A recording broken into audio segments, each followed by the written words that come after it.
No, I did not, sir. That was done by some of the folks at the interrogation cell, but I had nothing to do with that. Were you familiar with this document? I recall seeing it when the staff showed it to me. I might have recalled seeing it at the time at Gitmo, but I know that some of the personnel at Gitmo, the intelligence side, in preparation, should the secretary approve something, they were preparing an SOP so that they wouldn't sort of be behind the timeline. But that was not at the direction of General Miller or certainly myself. Did you have communications with them about standard operating procedure to implement the Secretary's December 2nd, 2002 decision? Right. I certainly told them that anything that they did, they needed to have, it's per military doctrine, a standard operating procedure so that it was clear to everybody concerned what the right and left limits were and, you know, what the chain of command was, who to report things to. And so, yes, I'm aware of that. All right. And you never saw any of the drafts, though? I can't say with certainty I saw this draft or not at the time. I've certainly seen it since. Okay. I know who Ted Moss is, but Is it possible you saw this draft at the time? I could have, sir. All right. And if you could read on page 80, I think it's page 2. Okay. Where it says the basis for this document is the standard it's about halfway down. Do you see that? The basis for this document is the standard operating procedure used at the U.S. Navy SEER School in Brunswick, Maine, is defined by reference A. Do you see that reference? On page 2? The heading of the page is JTF. Well, that's first page. I'm sorry. No, I said page 2, so I misled you. Right. I see where you're referring to. See where it says JTF Gitmo SEER? Right. SEER, standard operating procedure? I don't recall. And then you see JTF Gitmo SEER, interrogation standard operating procedure, and then you see guidelines for employing SEER crossed out management techniques during detainee interrogations. It's that page I'm asking you to look at. And then if you would look at the purpose, would you follow me? This standard operating procedure document promulgates procedures to be followed by JTF Gitmo personnel engaged in interrogation operations on detained persons. The premise behind this is that the interpretation tactics used at U.S. military SEER schools are appropriate for use in real-world interrogations. These tactics and techniques are used at SEER school to break SEER detainees. The same tactics and techniques can be used to break real detainees during interrogation operations. The basis for this document is the standard operating procedure used at the U.S. Navy SEER Survival, Evasion, Resistance, and Escape School in Brunswick, Maine, and is defined by reference A. Did you follow all that? Mm-hmm. Yes, sir. And is it possible you saw this when you were at Guantanamo? I can't say. I know it certainly never left the intelligence sector, or whatever they called then. I think it was the ICE.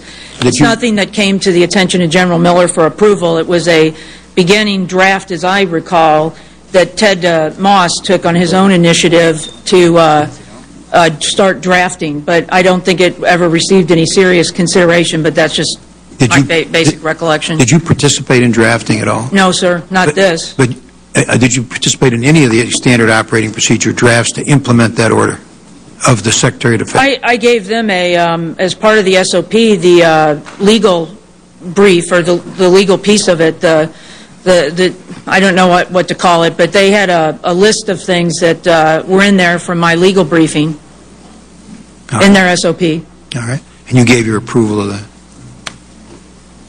Well, it's not this SOP. In other SOPs, did you give your... It was a different SOP, as I recall, that actually listed the actual procedures that were approved and the all of the nuts and bolts that go into preparing an interrogation plan, who has to approve it, at what level, and you know, all the way up to General Miller. And so that's the SOP, I think, that I recall. And were the SEER techniques in that particular document that you saw?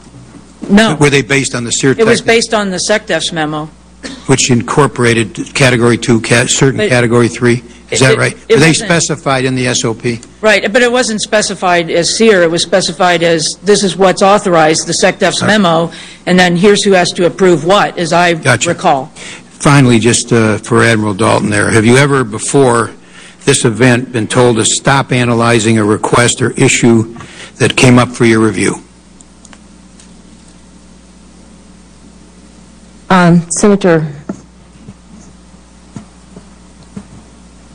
there was a previous occasion where I was directed that I could not attend interagency meetings and participate in an interagency discussion of issues.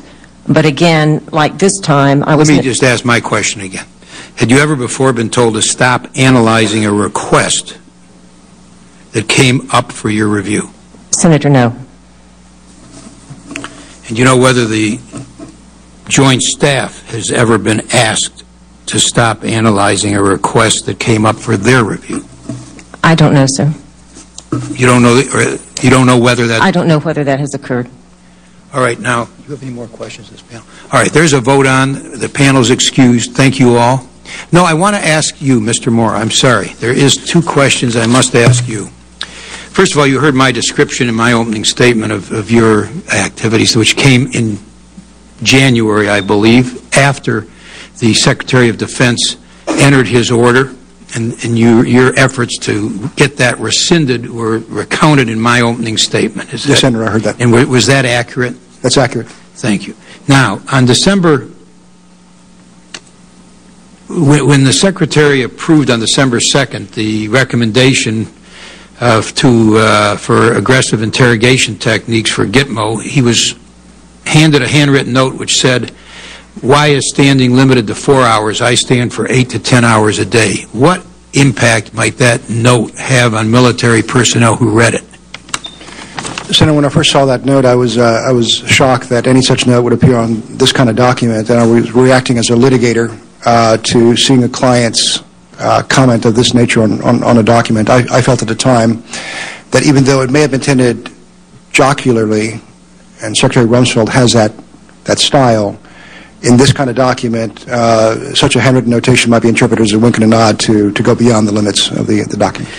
You said in your opening statement that Allied nations have hesitated to participate in combat operations given the possibility that individuals captured during the operation could be abused by U.S. or other forces. Now, if our allies aren't willing to support combat operations, that would put more U.S. forces in harm's way. Would that be true? That's correct. And is that something where you have specific examples, or is that your fear? Senator, I have one specific example that was relayed to me, but I would prefer to discuss that in a closed session rather than an open hearing.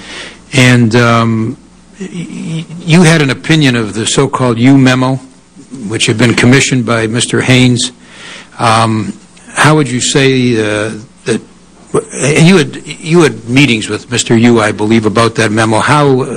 What would you describe his defense as of his memo? Was it? I only had one meeting with Mr. Yu, Senator, and I thought the memo was a travesty of the applicable law and a very dangerous memo because it led the DOD into what we see here.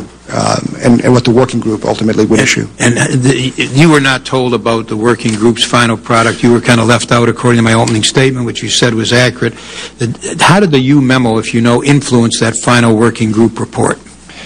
The U memo essentially created the contours and content for the working group report.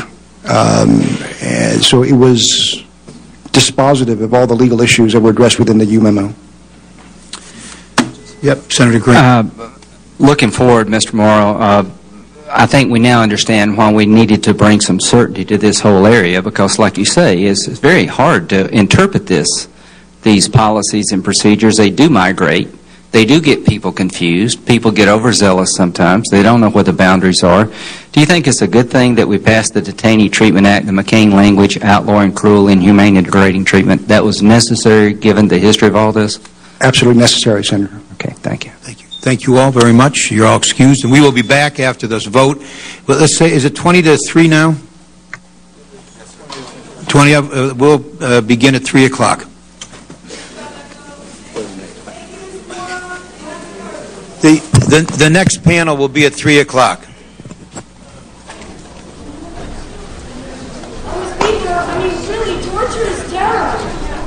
So the Senate hearing on detainee interrogation techniques will reconvene after they take a break.